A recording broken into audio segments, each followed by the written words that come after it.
अब इंफॉर्मेशन का होगा लेवल अप, क्योंकि आप देख रहे हैं कवर अप। इस कॉन्फ्रेंस का उद्देश्य है आगामी नहीं चल ही रहा है, प्रारंभ हो चुका है।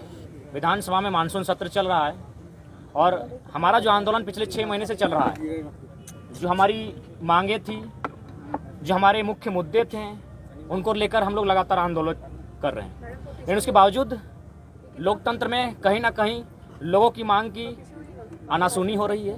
राज्य सरकार उस पर ध्यान नहीं दे रही है। उसी क्रम में हम लोग फिर से आंदोलन के लिए रांची कूच करेंगे और हमारा इस बार जो आंदोलन होगा, इस बार घेराबंदी का नहीं, इस बार खतियानी सत्याग्रह के तर्ज पर होगा। ये 2 दिवसीय आंदोलन होगा जो 2 तारीख से प्रारंभ होगा और 3 तारीख तक चलेगा। 2 और 3 तारीख को खतियानी सत्याग्रह के तर्ज पर ये आंदोलन है हमारा, और इसका मुख्य एजेंडा, इसका मुख्य उद्देश्य राज्य सरकार का ध्यान हमारे मुद्दों की ओर आकर्षित करना है।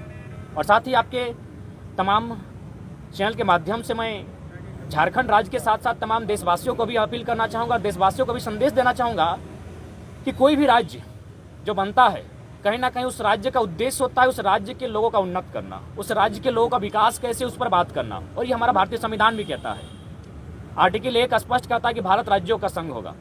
भारत संविधान जो सर्वोच्च ग्रंथ है वो कहता है कि भारत राज्यों का देश होगा। लेकिन अगर कोई उससे उल्टा प्रश्न करे कि भारत क्यों नहीं होगा, भारत राज्यों का ही देश क्यों होगा, तो इसलिए नहीं होगा क्योंकि भारत में एक जाति नहीं है, भारत में एक धर्म नहीं है, भारत में एक भाषा नहीं है, भारत में एक बोली नहीं है, भारत में उतना तो छोड़िए पहनने, ओढ़ने और नाचने का तरीका एक नहीं, खाने का तरीका एक नहीं है। साफ शब्दों में कहें तो भारत में एक भगवान नहीं है। यानी भारत अलग अलग लोगों को मिलाकर एक होगा। तो अलग अलग लोगों को अधिकार बनता है कि नहीं बनता है?